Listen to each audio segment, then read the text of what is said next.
No, I got a tape recorder. I don't think I can use it. Probably just use a kind of pencil. Things are a pain in the neck.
Abdella, 2 days ago in the Wadi by the village of At, we heard the sound climb the mountain. What were the sounds? It was the sound of the rockets. And what was the sound we heard when we climbed the mountain? The sound of Brenga. The sound of the Bren. What was happening? Our first troops of the first division were attacking the Ethiopians. And who is this man? He is Mohammed Ali Idris, the commander of the party. The commander of the troops in that battle. Yeah. Mr. al-Khair, Mohammed Ali Idris. Quite shukran. Why did you attack the Ethiopians? لماذا هاجمت الإثيوبيين؟ أنا لماذا هاجمت الإثيوبيين؟ تقريبا مسألة الإثيوبيا دي نحن عملنا أول كان إريتريا داتا حكومة مستقلة بداتا وبعدين عملنا برقيات مع حلف سلاح ولغاية دلوقتي ما طلعت مناش. وطبعا دايما الشعوب المحررة عايزين ناخذ حريتنا بالسلامة وبكله هنا. أيوه بيقول مثلا بالحقيقة طبعا وجودنا هنا في الثورة هو الأسباب دي. وهو داير بالذات مثلا ليه كان الكمين موضوع هناك مثلا في المعركة ده. كان في معركة في الحل. أيوه. تقريبا معركة في الحل معركة شديدة وبعدين حسب ما يمشي الإسعافات هناك نحن عملنا له كمين. He says, of course, we have to manage battles against Ethiopia because Ethiopia is colonizing our country and we have to be free by fighting against it. And he said we attacked the Ethiopians because there had been a battle in Halhal and these Ethiopian troops were going for help there and so we attacked them. When did they attack? What was the day and what time of day? يوم كانت يوم المعركة. يوم الأربعاء تقريبا كان جاتنا رسالة يوم 9 قالت لنا في القوات الأتوبية هاجمت في حلحل وبعدين جاتنا رسالة من القائد محمود فينا عشان نعمل كمائن. It was in Wednesday and we got a news. We got a news that there happened a battle and we got also a command from our chief of the first zone to ambush the Ethiopian troops who are coming for help from that place. And the chief of the first zone is Mohammed Dinai. Yeah, he is Mohammed Dinai. And what day was Wednesday? يوم كانت يوم الأربعاء يوم كم؟ يوم 11 تقريبا في الشهر. It was 11th of the month. How many men did you kill? كم قتلوا من الأعداء في المعركة؟ والله تقريبا لغاية الوقت الأنباء ما جاتنا بالتفصيل. We didn't get the news exactly till now. We didn't get full news. لكن بنظرياتنا ساكت نقول 45 تقريبا. But to our opinion, we say they reach about 45 men who are killed. How many of your men were wounded? هل في أي جريح في جنودك؟ ما في شيء. No wounded. Muhammad Ali, why do you fight for the front? لماذا تحارب مع الجبهة دي؟ لاستقلال إريتريا استقلال كامل. For liberation of Eritrea, and that is all. And how long have you been fighting for the front? كم سنة عملت وأنت تحارب بالجبهة؟ Nearly 8 years. Shukran, Muhammad Ali.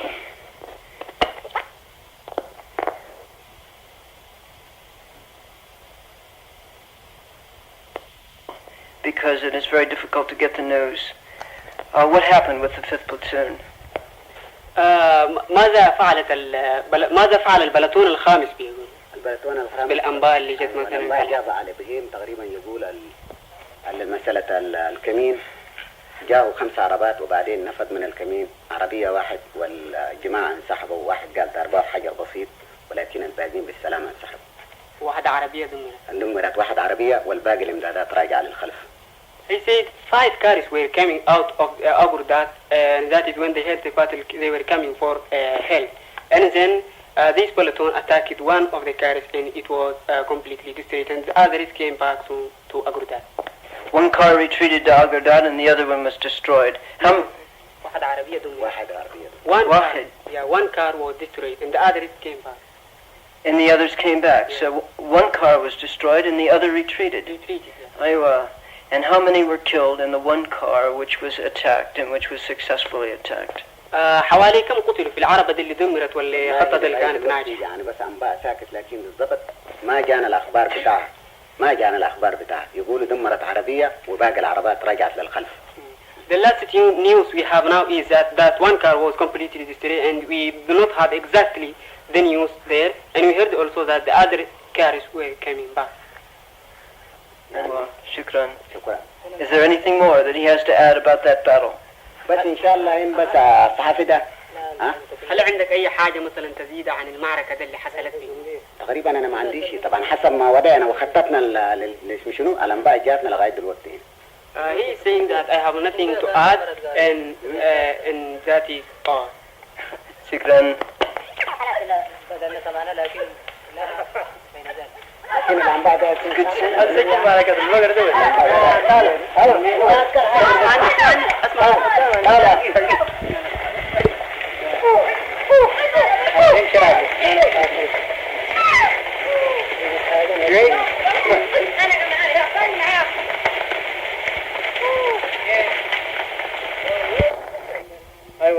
You've been saying cars.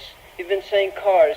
Now, I don't even think you mean Land Rovers. You must mean something even bigger than Land Rovers. What do they mean when they say cars? تقصد إيه مثلا يقول لما تقول عربة؟ مثلا عربية كبيرة تشيل الجيش دي 60 نفر أو 70 نفر حربية. What we mean is a big car, a big lorry means which takes about 60 or 70 soldiers.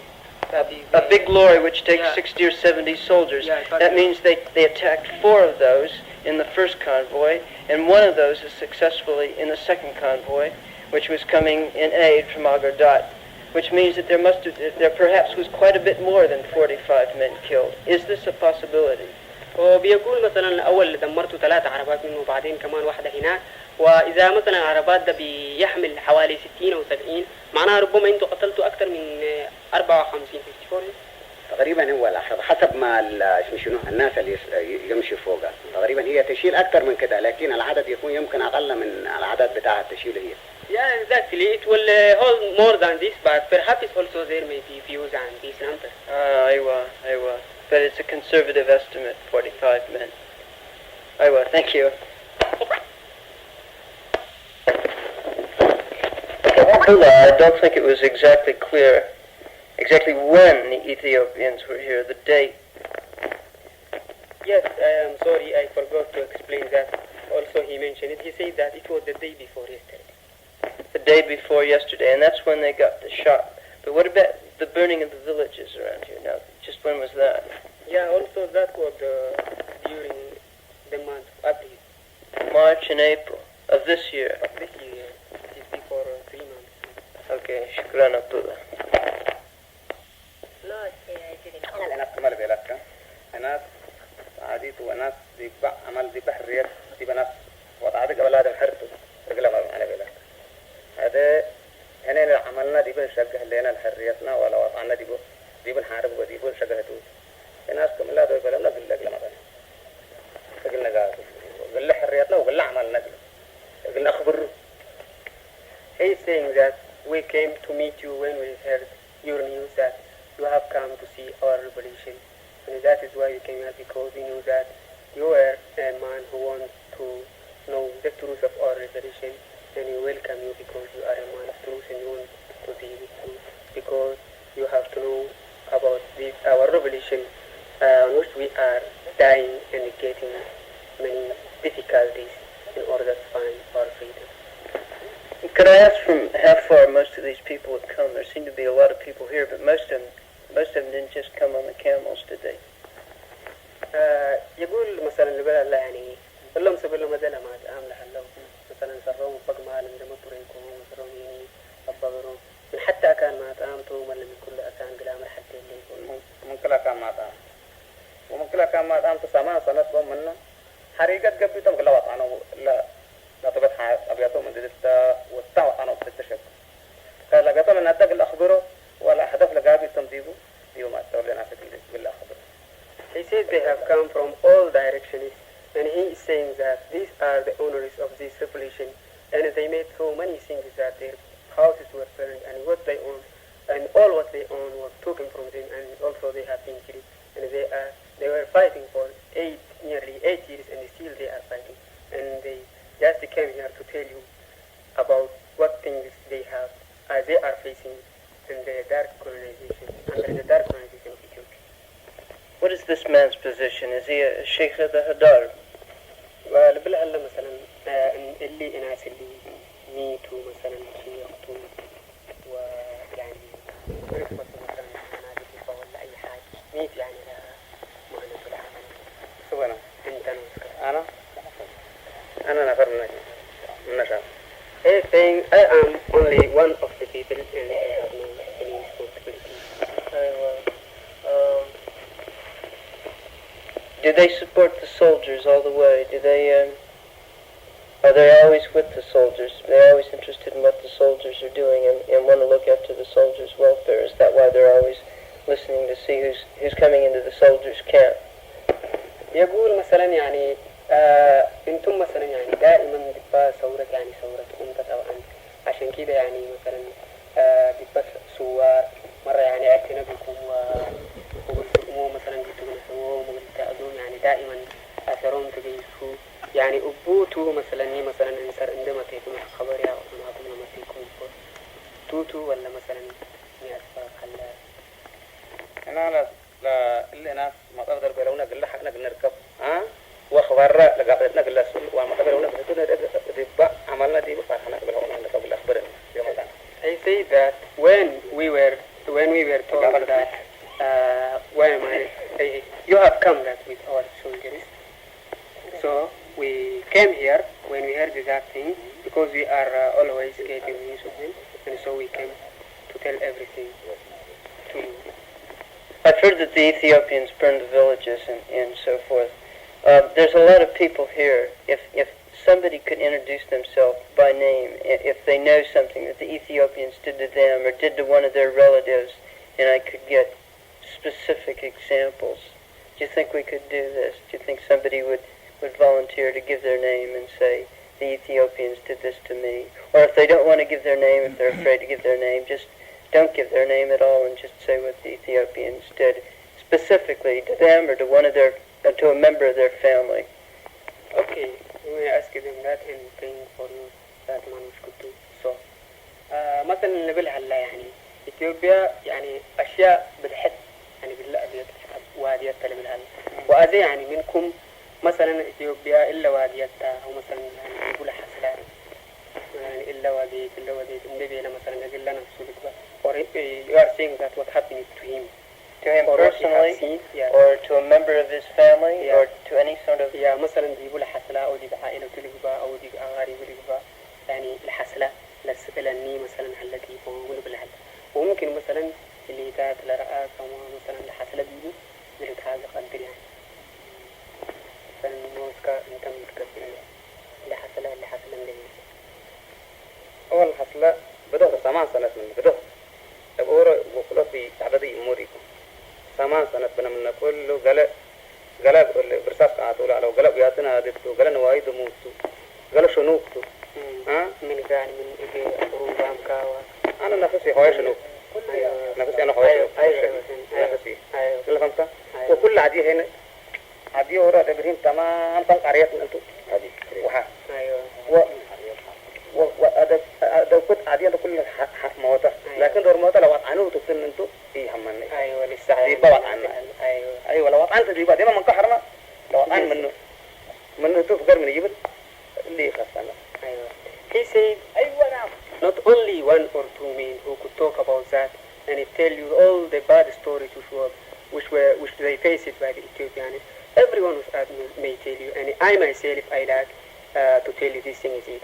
And he said that Ethiopia, it is not only managing these brutal actions against us for before a year or nowadays. He said it started these actions since 8 years, and we have faced so many barbaric actions were held against us. And I myself, he said, my village, which was called Adi Ibrahim, were completely destroyed, and many of them had killed. And my brother personally also were slain like an animal. And so, but these all things will not stop our enthusiasm and will not stop our actions for fighting for our country. And still, until all of us are finished, we will fight. And just as you see, we are going to continue our fighting for the freedom until we succeed. That's Adi Ibrahim, where the villagers were especially attacked, and his brother was killed.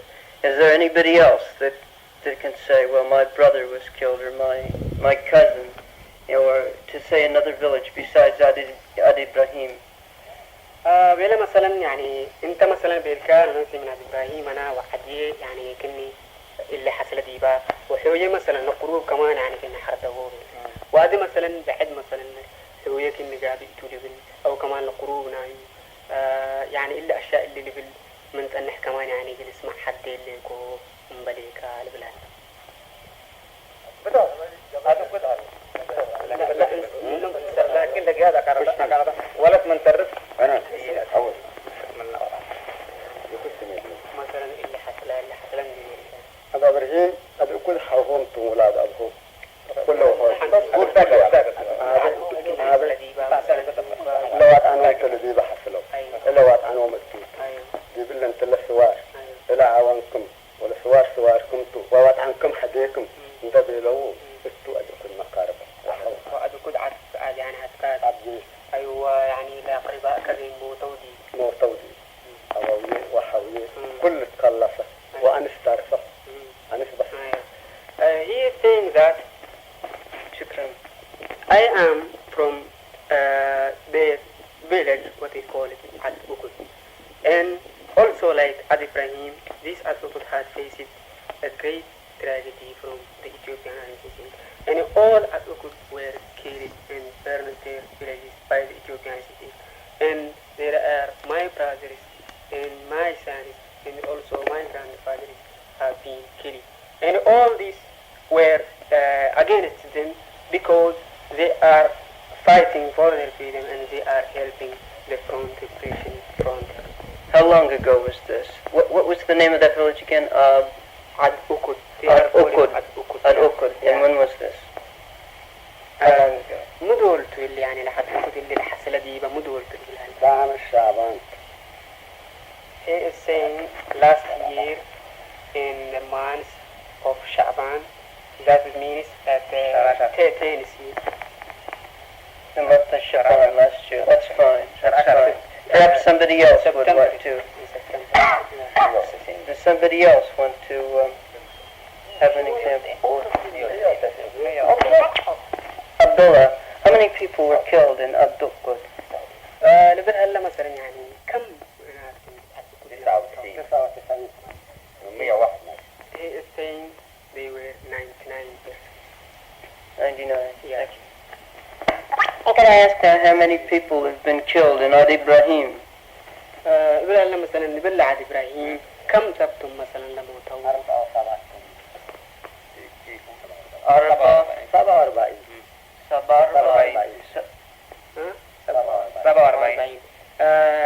He's saying yeah 47 persons were died. Have it some more now. Can we get some more stories of people? هذا مثلا كم ما يبي لكم يعني اللي أشياء اللي بعدت اللي بيقول من هلا كمان أي واحد منكم. I'll get up to them. They don't have to get up.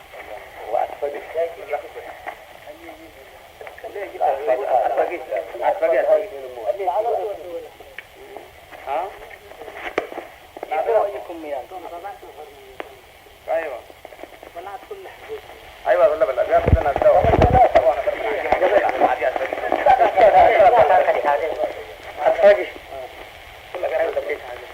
كل نصحتي ما يكفت من ذهب ووارق وأسير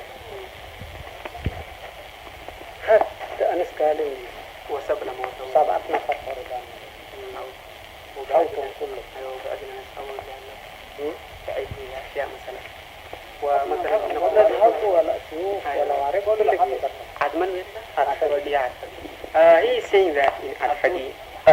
Yeah, it is his village, you know. And what is his name? If he doesn't want to tell me, that's all right. But he may tell you. أدريس. His name is Idris. Yeah. He said that in this village they have killed 7 persons, and also they took all the gold which their women were wearing, and also all the valuable things were taken from these villages. What warning did they have that the Ethiopians were coming? Did they know for a long time before the Ethiopians got there that they were coming? Did they have guards posted or anything? Or did they just come out of the night.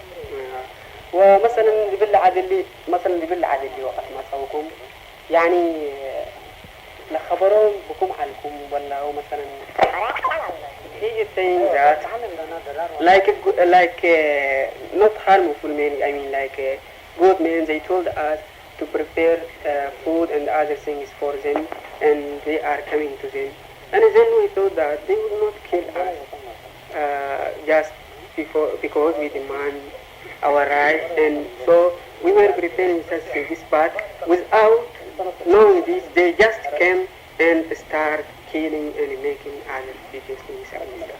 In other words, the man thought they came in peace, but they came in war. Yeah, exactly.